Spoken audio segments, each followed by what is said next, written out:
Mes enfants, Kal Kadosh, Shalom Aleichem, Beruchim Tiyou. On va aborder dans cette paracha de Vayakel que nous allons réciter ce Shabbat, eh bien, tout d'abord la construction du tabernacle. En effet, Moshe Rabbeinu Moïse, notre maître, s'adresse à tout le peuple et va lui donner le privilège de construire le fameux Mishkan du désert, le sanctuaire du désert, le tabernacle, et ce conformément aux instructions des chapitres précédents contenus dans Teruma et Tetzavé. Le texte répète en grande partie les directives données dans ces deux parachiotes, mais aussi une partie de Kitissa. Elles ont été expliquées dans ces parachiotes et le commentaire que nous allons faire de cette sidra va se pencher uniquement sur les points nouveaux qui n'ont pas été abordés dans les parachiotes précédents. Le fait que la plus grande partie de ces trois parachiotes, donc je répète, Teruma, Tetzavé et Kitissa, et la quasi-totalité de Vayakel et Pekoudé soit consacrée au tabernacle, révèle évidemment l'importance fondamentale, essentielle de ce fameux sanctuaire. Qu'Israël soit capable d'édifier une structure qui soit apte à abriter la présence de Dieu prouve à la fois sa grandeur et constitue en fait sa principale raison d'être. Son histoire future sera déterminée par son mérite d'abriter le temple en son sein ou inversement, l'absence d'un tel mérite. Lorsqu'Israël s'est montré indigne de la confiance de Akadosh Baruch Hu, de Dieu, alors sa présence, c'est-à-dire la présence de Dieu, s'est retirée du temple, laissant le temple tel une coquille vide de toute sainteté. C'est comme si l'on disait que ce fameux temple qui est ce qu'on appelle, ce que Rashi appelle Bet Kedusha, la maison de la sainteté par excellence, cette maison de la sainteté, dès le moment où on n'y faisait plus ce qu'il fallait dedans, elle est devenue une maison comme les autres. On ne s'étonne pas pourquoi le premier temple et le deuxième temple qui suivront également seront tout simplement détruits. C'est-à-dire qu'une maison, elle est sainte que dans la mesure où on y vit de manière sainte à l'intérieur. Et dès que cela s'est produit, bien la destruction et l'exil du peuple n'ont plus tardé à suivre malheureusement. Le défi que représente l'exil pour Israël, c'est justement de parvenir à retrouver son niveau élevé et de le préparer à l'avènement de ce qu'on appelle l'ère messianique, avec la construction du troisième temple. Je précise tout de même que l'ère messianique ne commence pas à la construction du troisième temple. L'ère messianique commence avec le retour du peuple juif sur la terre d'Israël et sa réalisation ultime s'accompagne évidemment de la construction du troisième temple ainsi que l'avènement du Melech HaMashiach, du roi Mashiach. Maintenant, rien ne prouve que c'est le temple qui doit être construit avant l'avenue du Mashiach ou l'avenue du Mashiach avant le temple. Ça fait l'objet de nombreuses discussions entre les maîtres de toutes les générations. En tout cas, c'est ce souhait que nous exprimons dans nos prières quotidiennes, où nous implorons Dieu, nous implorons Akadosh Baruch Hu de nous ramener à Jérusalem et de reconstruire le temple, puisse-t-il être Be'ezrat Hashem rebâti de nos jours. En revenant à plusieurs reprises sur les diverses parties du tabernacle et sur le rôle joué par le peuple dans sa construction, la Torah va souligner ici de façon éloquente l'amour que Dieu porte au peuple d'Israël et combien il estime les efforts qu'il déploie pour le servir. De façon analogue, l'amour de Dieu pour les patriarches apparaît dans le long récit de la Torah sur la mission d'Eliezer à la recherche d'une épouse pour Yitzhak, comme on le voit dans le Or HaChaim. Un autre point essentiel que nous allons partager, c'est, selon le titre même de la paracha, Vayakel Moshe. Moïse rassemblé. Aujourd'hui, avec les événements qui secouent la planète et Israël en particulier, eh bien on dit, soyons réunis, soyons rassemblés, ainsi nous serons plus unis et plus forts. Il y a beaucoup de rassemblements dans la planète, il y a beaucoup de rassemblements. Des rassemblements, des manifestations pour, contre. Et généralement, les rassemblements de la nouvelle génération sont bien plus souvent des rassemblements qui opposent et divisent les différentes composantes d'une société, voire d'une nation, plutôt qu'ils ne réunissent et qu'ils rassemblent. Alors tout dépend de la nature du rassemblement, Tout dépend de ceux qui fréquentent ce rassemblement et quel est leur objectif affirmé.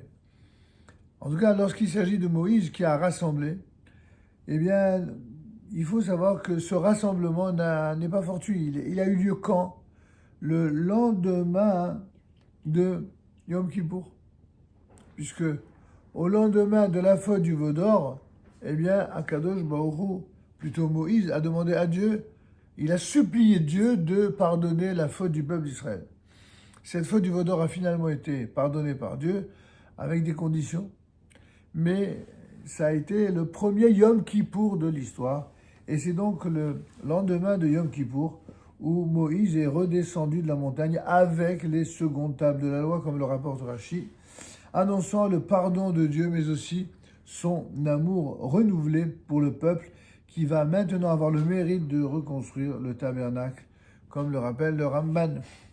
Moïse, Moshe Rabbeinu, va communiquer cet ordre au peuple tout entier rassemblé pour l'occasion, hommes, femmes et enfants, car tous auront une part dans la construction.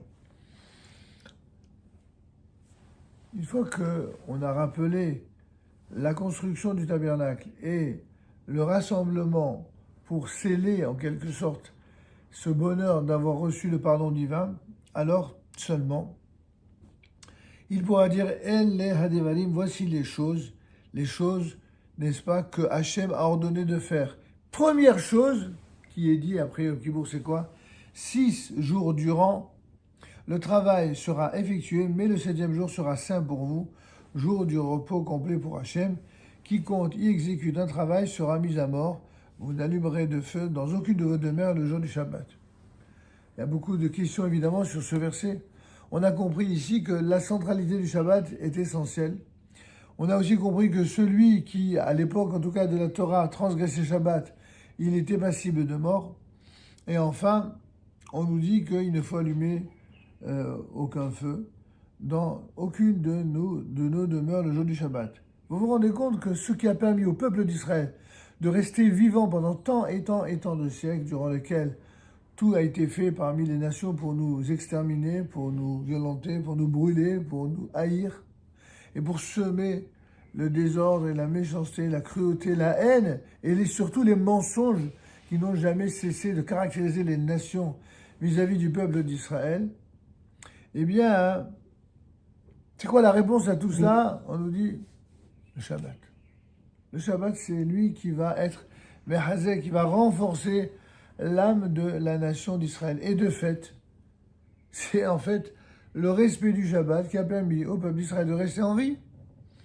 Et Moïse, c'est le verset numéro 4, parla à toute l'assemblée des enfants d'Israël en disant, voici la parole qu'Hachem a ordonnée en disant, prenez de chez vous un prélèvement pour Hachem. Tout homme que son cœur incite, eh bien, l'apportera en prélèvement devant Hachem, or, argent et cuivre, laine, azur, pourpre, écarlate, lin, etc., etc., etc. Et on ne comprend pas, puisque déjà dans Telouma, on parlait d'un prélèvement en argent. On verra dans la paracha de Shekalim, qu'on va réciter également ce Shabbat, qu'il y a également un prélèvement, une contribution. Et là, à nouveau, prélèvement. C'est quoi la différence entre ces différents prélèvements? Alors pour le comprendre, il faut voir le verbe qui est employé. Dans un cas, il est question de prendre un prélèvement qui soit d'une certaine manière à la hauteur de notre générosité. C'est-à-dire chacun fait, comme l'on dit, selon la formule, selon son cœur et ses moyens. Lorsque quelqu'un donne selon son cœur et ses moyens, et pas d'une manière imposée, égale pour tous, alors, en donnant, en fait, c'est lui qui prend. C'est pour ça qu'il y a marqué « Veillik houli telouma ». Ils prendront pour moi une telouma, une offrande. C'est-à-dire quoi, ils prennent? Ça veut dire, c'est pour nous apprendre que quand quelqu'un donne avec tout son cœur, avec toute son âme, en ayant conscience que ce qu'il fait en donnant, c'est un bien absolu pour tous ceux qui sont nécessiteux, qui en ont besoin, mais également pour l'entretien de toutes les choses sacrées. Celui qui donne ainsi, dans cet esprit-là, alors ce que lui va prendre pour lui, c'est-à-dire ce qu'il va devenir, ce en quoi il va être transformé grâce à cette manière de faire et de donner, fera qu'il prendra pour lui à son bénéfice plus encore que ce qu'il va donner. Il faut être d'un certain niveau pour comprendre et accepter ce qui apparaît comme une évidence pour la Torah. Quand on donne, en fait, on reçoit. On ne donne pas la même chose qu'on reçoit. Ce qu'on reçoit, c'est les qualités intrinsèques d'une personne généreuse, c'est-à-dire être quelqu'un de bon, quelqu'un de généreux, quelqu'un qui fait profiter autrui et qui fait passer les autres avant soi. Ça, c'est quelqu'un de formidablement exemplaire et c'est ce que Dieu attend de notre part. C'est pour ça que dans Telouma, on donne, mais on donne d'une manière telle qu'en fin de compte, on bénéficie du bien que l'on fait aux autres par le fait même de le faire. Vous comprenez cette idée?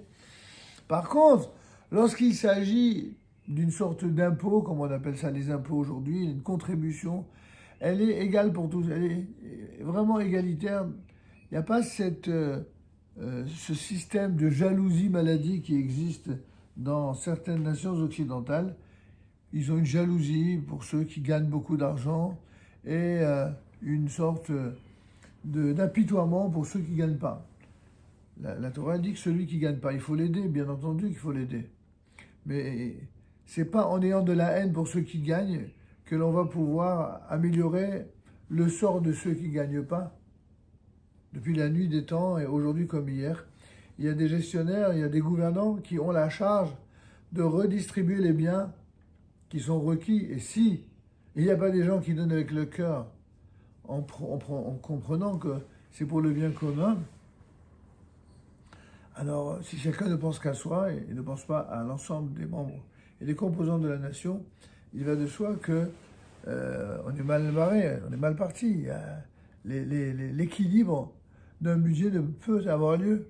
Tout le monde doit y mettre, comme on dit, la main à la poche, ou la main à la pâte, comme vous voulez. Et c'est quand on le fait avec cet esprit-là que tout le monde en profite d'une manière saine. Mais pour ça, il ne faut pas inoculer la jalousie et la haine de ceux qui gagnent de l'argent. Ceux qui gagnent de l'argent, nous on prie pour qu'ils gagnent 10 fois plus. Et contrairement à ceux qui sont des jaloux invétérés, insupportables, toujours en train de voir ce que les gens gagnent pour dire du mal d'eux et instiller la jalousie et la haine, ces gens qui sont ainsi, ils finiront des miséreux et des misérables. Parce que c'est jamais sur la haine et sur la jalousie que l'on peut améliorer ni son propre sort, ni ceux qui nous entourent. C'est au contraire sur la générosité. Et ça, c'est le grand chidouche de la paracha de Shekalim qu'on va réciter. La paracha de Shekalim, on va réciter une phrase qui est essentielle. On va nous dire qu'il y a une contribution certes égalitaire, mais attention, le riche ne doit pas donner plus et le pauvre ne doit pas donner moins. Ils se débrouillent comme ils peuvent. On va aider le pauvre à donner. Le riche, il va se retenir, se contenir. Il ne va pas mettre en avant sa fortune. Il va donner de manière égale. Pourquoi il va donner de manière égale? Pour une seule raison. Pour que l'on comprenne aussi bien du côté du riche que du côté du pauvre que l'ensemble forme un tout, que l'ensemble est nécessaire et qu'il n'y a pas plus de prérogative à admettre pour quelqu'un parce qu'il est riche que parce qu'il est pauvre. Mais l'inverse, c'est pas parce que quelqu'un est pauvre qu'il a un devoir d'arrogance ou d'insoumission, comme c'est la mode aujourd'hui dans certains pays, parce qu'il est pauvre. Et on justifierait ainsi tous les méfaits, tous les malfrats, simplement parce qu'ils ne sont pas des riches. C'est complètement stupide. On peut avoir des gens très très bien, très honorables, même très exemplaires, aussi bien parmi les gens riches que parmi les gens pauvres. Et à l'inverse, on peut avoir des gens qui ne sont pas du tout honorables, qui sont des malfrats, qui sont même des pourritures, aussi bien parmi les gens riches que parmi les gens pauvres. C'est donc pas l'argent qui va déterminer la qualité, la valeur réelle d'un individu. Vous comprenez? C'est très important, mes enfants, que vous sachiez cela, en un monde où, pour des raisons idéologiques de ci ou de là, on a habitué à opposer les genres et les gens surtout en fonction de leur classe sociale. Les uns entretenant la haine pour les riches ou entretenant la haine pour une certaine noblesse ou une certaine bourgeoisie, et les autres en entretenant la haine pour les petites gens ou la condescendance à leur égard. Dans les deux cas, il y a une erreur fondamentale. C'est d'oublier que les uns comme les autres sont nécessaires dans une société. Dans une société qui est égalitaire, c'est une catastrophe. Où chacun est arrogant au-dessus de l'autre, au nom d'égalité. À l'inverse, quand on admet qu'il y ait des différences, on ne se sert pas de ces différences pour écraser les uns ou pour haïr les autres. Non. Ces différences ne sont là que pour donner à celui qui a beaucoup d'argent le mérite d'exprimer sa générosité et son empathie, son altruisme pour les autres. Et l'inverse, celui qui est dans le besoin, eh bien, ça l'oblige à tout simplement un peu d'humilité et d'acceptation de sa condition comme quelque chose qui vient de plus haut, qui vient du ciel. Ben oui. Pourquoi il y a des gens qui naissent riches et d'autres qui naissent pauvres? Tout simplement parce qu'ils ont eu soit des parents formidables, soit des parents qui ont eu des difficultés, qui ont eu des déboires, Il y a toujours 1001 raisons qui sont liées aux aléas de l'existence. On ne juge pas la valeur d'une personne sur ce qu'il a ou ce qu'il n'a pas. Jamais. Les valeurs au-dessus de toute considération dans le judaïsme sont les valeurs intrinsèques de valeurs authentiques des personnes et pas de ce qu'ils ont, c'est-à-dire de ce qu'ils possèdent, si ce n'est ce qu'ils possèdent en termes de qualité, de ce qu'on appelle des midot, des vertus et d'exemplarité. Alors là, oui, là, on a tout à reconnaître et à respecter et à avoir de la considération pour ceux qui réussissent, et certainement pas de les jalousies. D'accord? Ça, c'est un des messages clés de Vayakel. On poursuivra, si Dieu veut, la semaine prochaine sur la paracha de Pécoudé.